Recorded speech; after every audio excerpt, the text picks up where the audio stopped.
અહીંયા પ્રમાણ મળે છે કે જે અમૃત કુંભ રસ રેલાઈ ગયો એ ભૂતળ પર આવ્યો, યમુનાજી થકી જે સિદ્ધ થઈ હતી સામગ્રી એની આ ડ્રાટ થઈ અને એ ડ્રાટનો અંગીકાર શ્રી વલ્લભે કરાવ્યો અને એની માળા અમે અમારા સેવકને ધારણ કરાવશું. ત્રીજું, જે ખાખરાના પાનમાં ઓળ પધરાવી હતી એ ખાખરાના પાનને ઉત્તમ ગણી એમની વૈષ્ણવો પાતળ કરીને પ્રસાદ લેશે અને આ અમારી સેવામાં અંગીકાર થશે એ વચન આપ્યું અને સમી વૃક્ષને પણ આપે ઉત્તમ પદ આપી એની નીચે પોતાની બેઠક કરવા વચન આપ્યું. બોલો શ્રી ગોપાલ. સમી વૃક્ષ આજે તમે મહાપ્રભુજીની ગમે ત્યાં બેઠકના દર્શન કરો તો બે વૃક્ષ નીચે જ તમને જોવા મળશે, એક પીપળાનું યા સમીનું. ત્યાં બેઠક કરીને બિરાજશે. આ પ્રમાણે જડમાં પણ એ સમયે ચેતન અવસ્થા આવી ગઈ. એવું અલૌકિક પ્રાગટ્ય ઠાકોરજીના મુખારવિંદના વિરહ અગ્નિ મધ્યાહન સ્વરૂપે ભૂતલમાં પ્રાગટ્ય થયું ને વલ્લભ નામ ધરાણું કે જે નામ ગૌલોકની અંદર શ્રી યમુનાજીએ રાખ્યું હતું. બોલો બોલો શ્રી વલ્લભ નામ વૈષ્ણવ વાલ કરી. વલ્લભ નામ,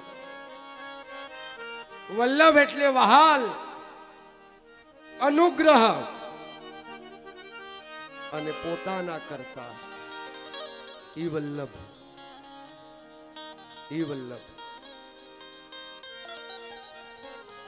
કે પોતાના કરે, વહાલ આપે, જગતને વાલા. એવું શ્રી વલ્લભ નામ ધારણ કરાયું અને લક્ષ્મણ ભટ્ટજી બાળકને લઈ અને કાશીમાં પધાર્યા અને શ્રી મહાપ્રભુજીનું પ્રાગટ્ય થઈ ગયું અને મહાપ્રભુએ શુદ્ધ બ્રહ્મવાદનું પ્રતિપાદન કરવા લાગ્યા. ભારત વર્ષની અંદર બધા વિદ્વાનો ની સાથે સભા કરવા લાગ્યા અને વલ્ભાચાર્યજી 11 વર્ષની વયમાં જ સર્વ વિદ્યા પ્રાપ્ત કરી અને કાશીના વિદ્વાન પંડિતોની સભાની અંદર શુદ્ધ બ્રહ્મવાદનું પ્રતિપાદન કરવા લાગ્યા. મહાપ્રભુજી આપણા પુષ્ટિ માર્ગનું મૂળ તત્વ છે.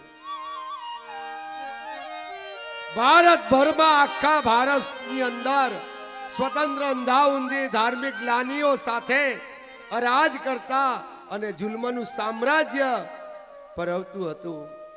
માયાવાદીઓનો પ્રચાર કરી રહ્યા હતા. તુચ્છ દેવ દેવીઓની સાધનાઓમાં માનનારા પ્રભુની ખરી ભક્તિ ભૂલીને અટવાયેલા હતા. અનેક વહેમના ભ્રમણાઓની અંદર માનવી ચિંતા વ્યાકુળ બની ગયા અને સાચો ધર્મ માર્ગ શું છે તે સૂચતો નથી. એવા સમયે શ્રી વલ્ભાચાર્યજીએ ભારત વર્ષની 3 વાર પૃથ્વી પરિક્રમા કરી.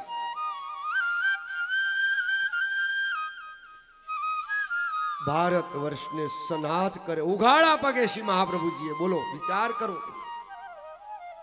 આજે શું શ્રી મહાપ્રભુજી નો હોત ને તો હરિદ્વાર ક્યાં, બદ્રી ક્યાં, કેદાર ક્યાં, રામઝુલા ક્યાં, લક્ષ્મણ ઝુલા ક્યાં, કાશ્મીર ક્યાં આવ્યું, કન્યાકુમારી ક્યાં, રામેશ્વર ક્યાં, જગન્નાથપુરી ક્યાં, સપ્તપુરી, 4 ધામ કાંઈ નો કોઈને ખબર જ ન હોત.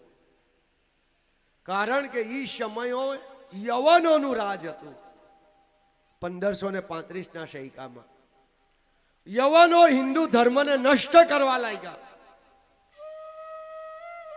તીર્થો મંદિરોને ધ્વસ્ત કરવા લાગ્યા. જો આજે શ્રી મહાપ્રભુજી નો હોત ને તો કોઈ હિન્દુ નો હોત. હું તો ત્યાં સુધી કહું.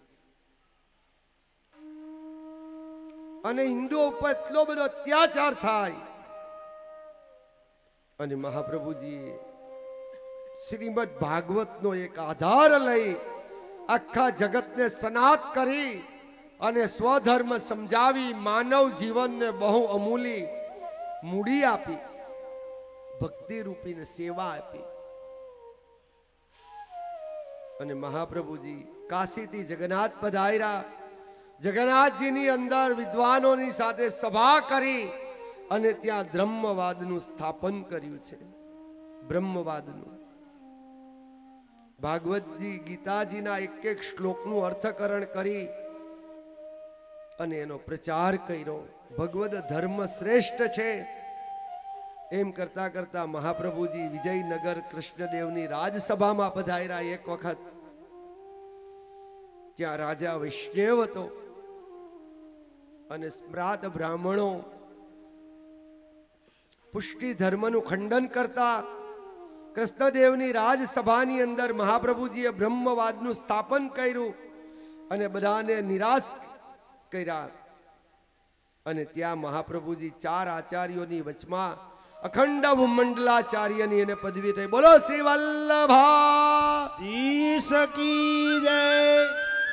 અખંડ ભૂમંડલાચાર્ય આચાર્ય વર્યહમ શ્રી પુષ્ટે સ્થપતિ બ્રહ્મવાદ નિવારકમ બ્રહ્મવાદ સ્થાપનમ શ્રી વલ્લભ જગવંદનમ. એવું બ્રહ્મવાદનું સ્થાપન કર્યું. અનેકને પરાસ્ત કરી માયાવાદીઓને નિરસ કર્યા અને ત્યાં મહાપ્રભુજીના અખંડ ભૂમંડલાચાર્યની પદવી પ્રાપ્ત થઈ. અને આ પ્રસંગે કંકાભિષેક થયો. મહાપ્રભુજીને કંકાભિષેક સુવર્ણની મુદ્રાથી સ્નાન કરાવે છે. કંકાભિષેક થયો. મહાપ્રભુજીને અનેક દ્રવ્ય કૃષ્ણદેવ રાજાએ સમર્પિત કર્યું. પણ મહાપ્રભુજીએ આચાર્ય પદવી પ્રાપ્ત કર્યા પછી કંકાભિષેક થયો ને એ સઘળું દ્રવ્ય બ્રાહ્મણોને દાનમાં આપી દીધું કે મારે કઈ ન જોયું. અને ત્યાં મહાપ્રભુજી સર્વોત્તમજીમાં એક નામ આવે છે, નિષ્પુષ્ટાહ ઉદારહો. નિષ્પુષ્ટાહ ઉદારહો કે જેને જરાય દ્રવ્ય પર મન નથી, ધન પર નથી, ત્યાગી છે મહાપ્રભુજી. ઉદારતા બતાવી અને આ સુવર્ણનો ત્યાગ કરી અને અદ્વિતીયનો પરિચય કરાયો. પૃથ્વી પરિક્રમા દરમિયાન આપ શ્રીએ આપની અતુલ્ય પ્રતાપ વિદ્યતા પ્રાપ્ત કરી. અને એક વખત શ્રી મહાપ્રભુજી એમ કરતા કરતા શ્રીમદ ગોકુલમાં પધાર્યા. શ્રીમદ ગોકુલમાં 1549ની સાલ અને શ્રી વલ્લભ વ્રજમાં પધાર્યા. ઝારખંડમાં હતા પણ ઝારખંડની અંદર ભગવદ આજ્ઞા થઈ કે હે વલ્લભ મારું વ્રજમાં સિદ્ધ પ્રાગટ થઈ ગયું છે અને આપ શ્રી વ્રજમાં પધારી મારી સેવાનો પ્રકાર શરૂ કરો. મહાપ્રભુજી ઝારખંડમાંથી સીધા વ્રજમાં પધારે છે. દામોદરદાસ હરસાણી પ્રથમ ક્ષત્રિય વૈષ્ણવ છે. દેવા કપૂરના દીકરા ડમલા સાથે છે. અને એવો પણ સાથે પધારે છે કૃષ્ણદાસ મેઘન, માધવ ભટ્ટ કાશ્મીરી. આ બધા અંતરંગ સેવક મહાપ્રભુજીના છે. અને ત્યાં શ્રીમદ ગોકુલ પધારે છે અને સિદ્ધ અન્યોરમાં પધારે છે અને સદુ પાંડે માણેકચંદ પાંડેને ત્યાં પધારે છે. અને ત્યાં શ્રીનાથજીના પ્રાગટ્યની સઘળી હકીકત જાણી મહાપ્રભુજી ગિરિરાજજી ઉપર પધારે છે. અને જેવા ગિરિરાજજી ઉપર શ્રી વલ્લભ પધારે છે એટલે શ્રીજી બાવા સામા આવે છે. અને સામા આવતાની સાથે મહાપ્રભુજીનું અને શ્રીનાથજીનું પ્રથમ મિલન થાય. બોલો શ્રી ગોપાલ લાલ. પ્રથમ મિલન થાય છે. ભગવદ અને બ્રહ્મ એક થઈ ગયું. મહાપ્રભુજી ભગવદ છે, શ્રીનાથજી બ્રહ્મ છે. બંને એકીકરણ થઈ ગયું. સ્વયં શ્રીનાથજી બાવા જે મેવાડમાં મૂર્તિ બિરાજી કોઈની ઘડેલી નથી, એ કોઈ પાષાણની નથી, સ્વયં ગિરિરાજજી મારી પ્રગટ થયેલા એવા પ્રભુ છે. ગિરિરાજ ધરણ પ્રથમ મિલનથી નાનું મંદિર સિદ્ધ કરાવી રામદાસ ચૌહાણને સેવા પ્રકાર આપી પાગ ચંદ્રિકાનો શિંગાર ધરાયો, ગુંજાની માળા ધરી, મિશ્રી ભોગ ધર્યો, શ્રીનાથજીને પાટે બેસાડ્યા અને ત્યાંથી શ્રી મહાપ્રભુજી શ્રીમદ ગોકુલ પધારે છે. શ્રીમદ ગોકુલ. હ ચલો હવે ગોકુલમાં જાશું પાછા ગિરિરાજજીમાંથી.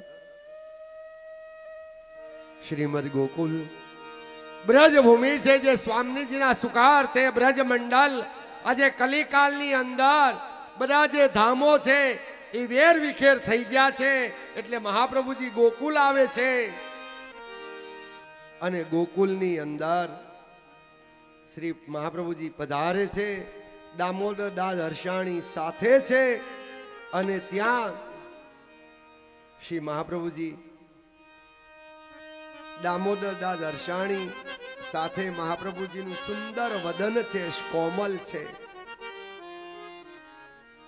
અને એને જોતા મન ચકિત થઈ જાય એવું સ્વરૂપ શ્રી વલ્લભનું છે. અલી હું તો ભૂલી, અલી હું તો ભૂલી નિરાખત નવલ ઢતો ના, અલી હું તો ભૂલી. મહાપ્રભુજીનું 11 વર્ષનું સ્વરૂપ છે. 1549 સાલ છે. મહાપ્રભુજી શ્રીમદ ગોકુલમાં પધાર્યા છે અને ગોકુળ ત્યારે ત્યાં કોઈ વસ્તી નથી. શ્રી યમુનાજી ખળખળ વહે છે અને કદમના વૃક્ષો, કદલીના વૃક્ષો ત્યાં સુંદર મનમોહક સોહાય છે. ગોકુલની રળિયામણી ભૂમિ ગૌલોક સમાન છે અને ત્યાં મહાપ્રભુજી કેવા સુંદર લાગે છે.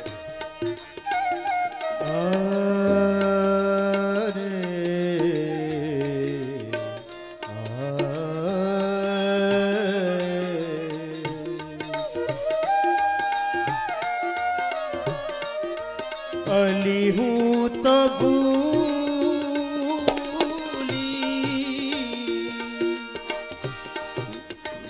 નિરખત નવલ ઢટો ના,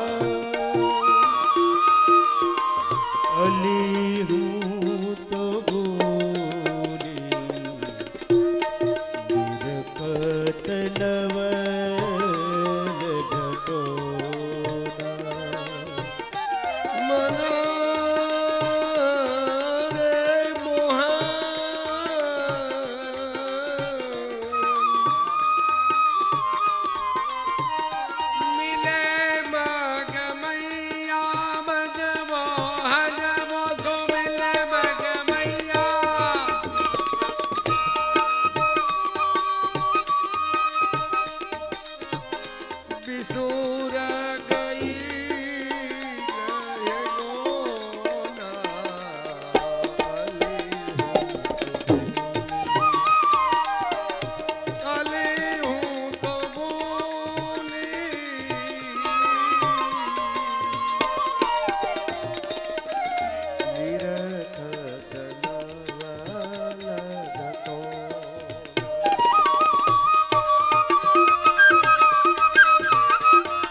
સુંદર વદન છે, રૂમઝુમ ચાલે છે, શ્યામ વદન છે.